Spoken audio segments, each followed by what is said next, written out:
नमस्कार, खास मुलाकात में आपका स्वागत है। आज हमारे साथ जो शख्सियत है वो है लांबा के सरपंच घेवर राम बिश्नोई। तो इनसे जानेंगे क्या क्या विकास करे हुए हैं और कौन कौन से विकास कार्य शेष रह गए हैं। इसके साथ ही बात करेंगे जो अभी सरकार ने सरपंचों का कार्यकाल बढ़ा दिया है तो उसको लेकर सरपंच कितने खुश हैं, क्या फ़ायदा होगा क्या नहीं, और कौन से काम शेष रह गए जो करवाए जाएंगे। तो सबसे पहले सरपंच स्वागत है आपका।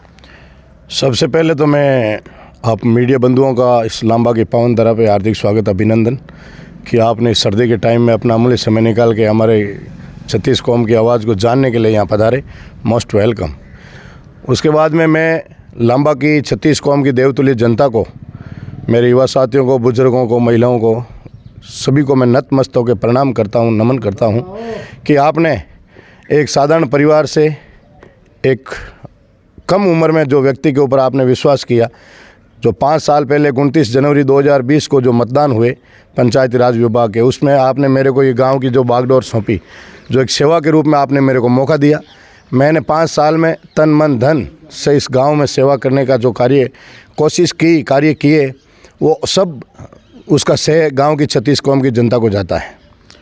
तो सरपंच साहब बात करेंगे, अभी सरकार ने एक फैसला लिया है, सरपंचों का 1 साल का कार्यकाल बढ़ा दिया गया है क्योंकि चुनाव पहले कई चरणों में हुए थे। सरकार का कहना है भी एक साथ चुनाव करवाएंगे तो कार्यकाल बढ़ा दिया गया है। तो इस कार्यकाल को लेकर आप क्या कहना चाहेंगे, कितना फ़ायदा है, कितना नुकसान है, क्या कहेंगे?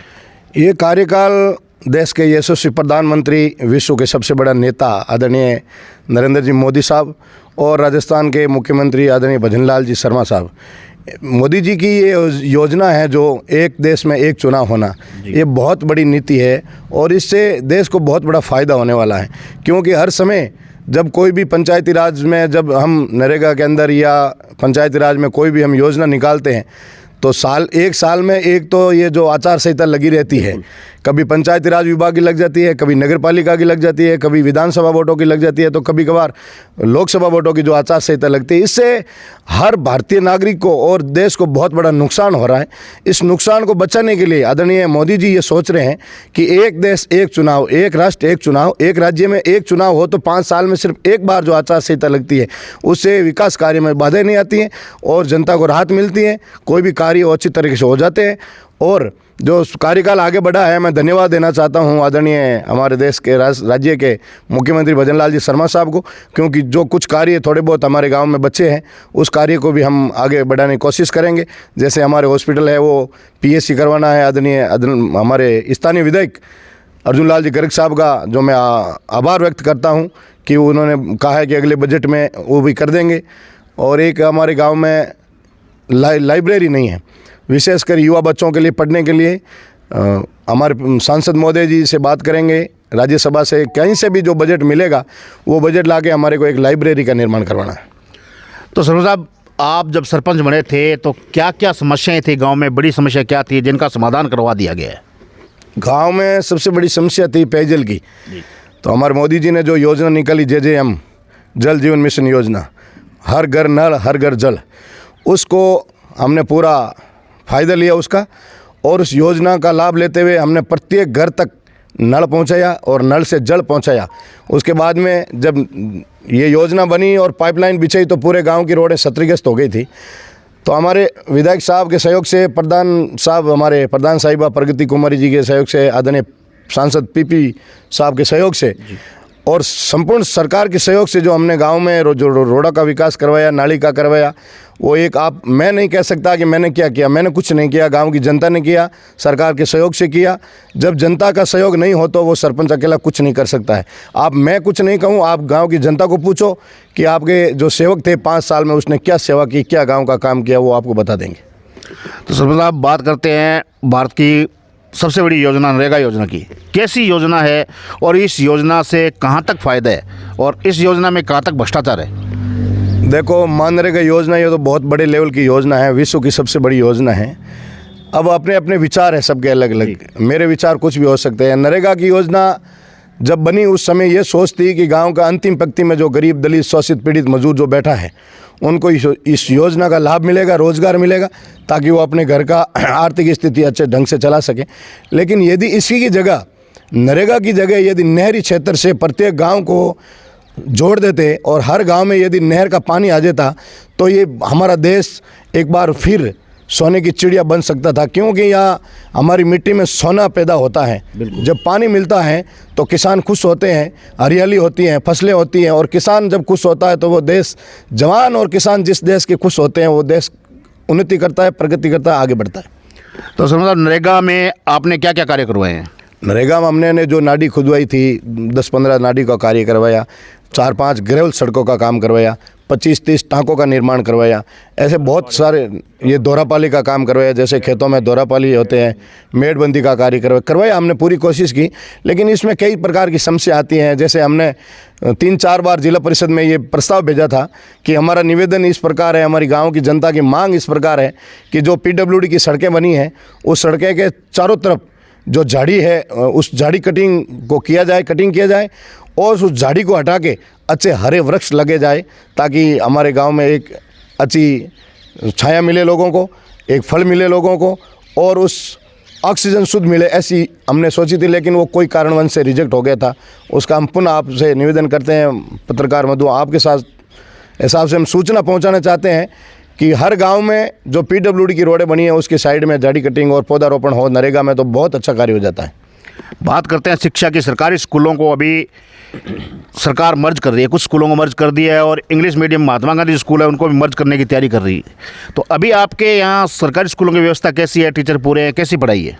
हमारे गांव में तो बहुत अच्छी व्यवस्था है। 3 स्कूल हैं हमारे गांव में, एक कुमारों के पास में है, एक यहाँ बाकर जी की डाणी में है प्राथमिक विद्यालय, एक हमारे राजकीय उच्च माध्यमिक विद्यालय है। वहाँ पे हमारे स्टाफ भी फुल है और बच्चे भी हैं, बच्चियों भी है, और हमारे गांव का नाम रोशन भी बच्चियाँ करती हैं। पिछले 20 सालों से कंटिन्यू 19 वर्षीय में जिला स्तर में हमारी बच्चियाँ कबड्डी में अपना जो नाम रोशन करती हैं, जो फतेह करती हैं। और इस बार हमारी 3 गांव की बच्चियाँ जो स्टेट पे सिलेक्शन हुआ कबड्डी में, मैं ग्रामवासियों का और सब संपूर्ण स्टाफ, विद्यालय के स्टाफ का धन्यवाद ज्ञापित करना चाहता हूँ।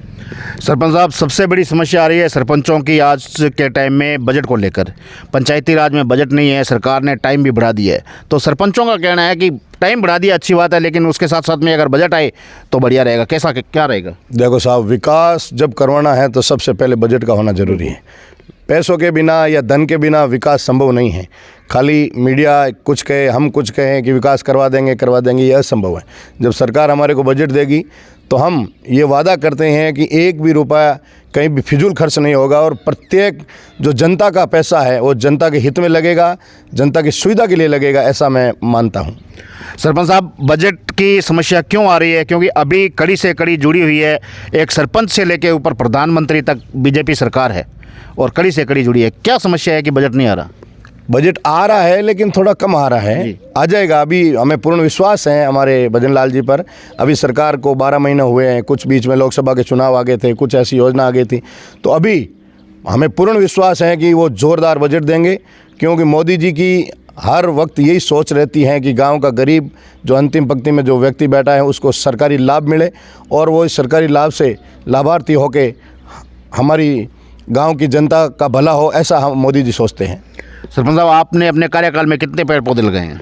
हमारे कार्यकाल में लांबा के अंदर कम से कम 1000 पौधे लगाए हमने। जैसे मेरा घर है, ये देख लो आप, मेरा घर है, इस मेरे घर में मैंने 30 पौधे लगाए हैं और दूसरा एक मेरा और खेत है उसमें भी लगाए हैं। जहाँ भी जो सार्वजनिक जगह थी, जैसे सार्वजनिक शमशान घाट है, वहाँ आप जाके देखिए, वहाँ कम से कम एक शमशान घाट में 100 पौधे लगे हुए हैं। जैसे खेल मैदान है, खेल मैदानों में भी पौधे लगाए, और बहुत सारे जैसे नाडिया है, तालाब है, ताड़ की गड़ा, ओंगोर है, वहाँ भी पौधे लगे, स्कूलों में भी पौधे लगे। हमारी तो सोच यही रहती है कि हमारा पर्यावरण शुद्ध हो, क्यों हम उस समाज से आते हैं जिस समाज का इतिहास पर्यावरण के लिए बिल्कुल अपना बलिदान दे दिया था। मां अमृता देवी ने सिर साँटे रोक रहे तो भी सस्तो जान, ऐसा संदेश दिया था आने वाली पीढ़ियों के लिए। और हमारे गुरु महाराज ने यह बताया कि जब पेड़ पौधे होंगे तो पर्यावरण शुद्ध होगा, ऑक्सीजन अच्छा मिलेगा, तो मानव मात्र सुखी रहेगा, स्वस्थ रहेगा। तो सरपंच साहब, बात करते हैं, अभी चुनाव कुछ टाइम बाद में चुनाव आ जाएंगे, आपकी क्या तैयारी रहेगी? हमारी तो कोई तैयारी नहीं। हमने 5 साल तक गांव की सेवा कर दी तन मन से, और इस गांव की जनता का मैं आभारी हूं। जब तक मेरा गांव की जनता का ऋण है, जब तक मैं जिंदा रहूंगा, गांव का आभारी रहूंगा, गांव का सेवक बन के रहूंगा। और जो भी चुनाव लड़ेंगे, जो मेरी विचारधारा जिसके साथ जुड़ेगी, उसके साथ हम तन मन धन से रह के उसको विजय बनाएंगे और गाँव के विकास के अंदर उसका सहयोग करेंगे। आपकी क्या तैयारी रहेगी? हमारी कोई तैयारी नहीं, हम तो सहयोग करेंगे जो खड़े होंगे उसके। हमारा कोई मकसद नहीं चुनाव लड़ने का। तो सरपंच साहब, बात करते हैं भ्रष्टाचार की। पंचायती राज में भ्रष्टाचार 1-1, 2-2, 3-3% कमीशन चलता है। किस चीज़ का चलता है, कौन लेते हैं और क्यों लेते हैं? हमने तो 5 साल के कार्यकाल में ऐसा नहीं देखा। हमारे गांव में तो आप बोली, मेरे पास कैश बुक पड़ी है, सब पड़े हैं, आप देखे रिकॉर्ड देखो, कोई भ्रष्टाचार नहीं हुआ है। और मोदी जी के कार्यकाल में तो भ्रष्टाचार होने का कोई चांस भी नहीं है, क्योंकि अभी तो सब ऑनलाइन हो गया, पेमेंट काम सब ऑनलाइन हो गया, तो भ्रष्टाचार हो भी नहीं सकता। मोदी जी की यही योजना है कि भ्रष्टाचार खत्म हो, इसलिए उन्होंने बड़े नोटों को बंद किया, क्योंकि बड़े नोटों की जब खेप पहुँचती है तो भ्रष्टाचार होता है, और जब बड़े नोट नहीं होंगे तो भ्रष्टाचार कैसे होंगे? और नहीं होता हमारे गाँव में तो ऐसा कभी। कुछ सरपंच साथी कहते हैं कि काम कितने अच्छा करा दो लेकिन फिर भी देना ही पड़ता है। नहीं, ऐसा कुछ नहीं है, ऐसा कुछ नहीं है। हमारे समिति का बहुत सहयोग रहा था 5 साल के कार्यकाल में। हमारे प्रधान साहिबा का भी बहुत सहयोग है, हमारे स्थानीय विधायक थे उनका भी बहुत सहयोग है, और हमारे संपूर्ण सरकार का सहयोग है। गांव के अंदर हमारा गांव तो मैं विशेषकर गांव को सैल्यूट करता हूं कि गांव के युवा जो इतने जोशीले हैं और इतने मेहनत करने वाले हैं। हमारा गांव एक विकसित गांव है।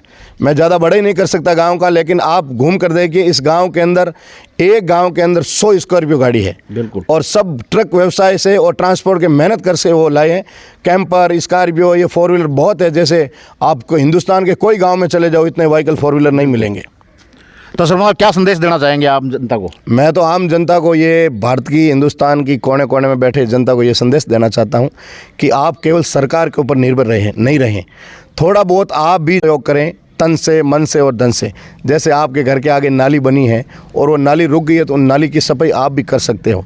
ये नहीं सोचो कि सरपंच आएंगे और वो हरिजन से करवाएंगे या नौकर से करवाएंगे, ये मत सोचो। आपका भी फर्ज बनता है, आप भी भारत में जाए जन्मे हो। यदि भारत को हम पुनः विश्व गुरु की ओर ले जाने चाहते हैं तो अकेली सरकार कुछ नहीं कर सकती। उसमें बहुत बड़ा सहयोग जब जनता का होता है, आम नागरिक का होता है, तो ये देश पुनः विकसित हो जाएगा। ठीक है सरपंच साहब, धन्यवाद आपका। आपको भी बहुत बहुत धन्यवाद। मेरी गांव की 36 कौम की जनता को धन्यवाद कि जनता ने मेरा जो मतदान के समय में सहयोग किया, उससे ज़्यादा सहयोग मेरे 5 साल के कार्यकाल में किया। जब सर्दी थी, गर्मी थी, बारिश थी, किसी भी समय हमने कोई भी योजना निकाली, उस योजना का मेरे विशेष धन्यवाद मेरे पंचायती राज के साथी उप सरपंच लादू राम जी का और वार्ड पंचों का, जिन्होंने मैं जो प्रस्ताव लिए, जो सहयोग किया, और उन्होंने मेरा तन मन धन कंधा से कंधा मिला के जो 5 साल में सहयोग किया। मैं आभारी हूँ, उनका धन्यवाद ज्ञापित करता हूँ। ठीक है सर, तो ये थे सरपंच लांबा घेवरराम बिश्नोई। इन्होंने बताया कि सरकार का कार्यकाल बहुत अच्छा चल रहा है और सरपंच अभी कार्यकाल को लेकर काफ़ी खुश भी हैं। रही बजट की बात, तो सरकार अभी लाइन पे आई है, बजट भी आएगा। और इसके साथ साथ नरेगा योजना के बारे में इनका कहना है कि अगर नरेगा योजना को नहरें और नदियाँ जोड़ने के रूप में विकसित किया जाए तो हर आम और गरीब आदमी को फ़ायदा होगा, किसान सक्षम होगा, तो किसी दूसरे बजट की ज़रूरत नहीं पड़ेगी। और आने वाले चुनाव में सरपंच साहब का अभी कोई मन नहीं है, लेकिन ये तो आने वाला टाइम बताएगा कि सबसे आगे कौन दिखता है। तब तक आप देखते रहिए DP के न्यूज़। मेरे सहयोगी साथी मोहन के साथ मैं मदन लाल।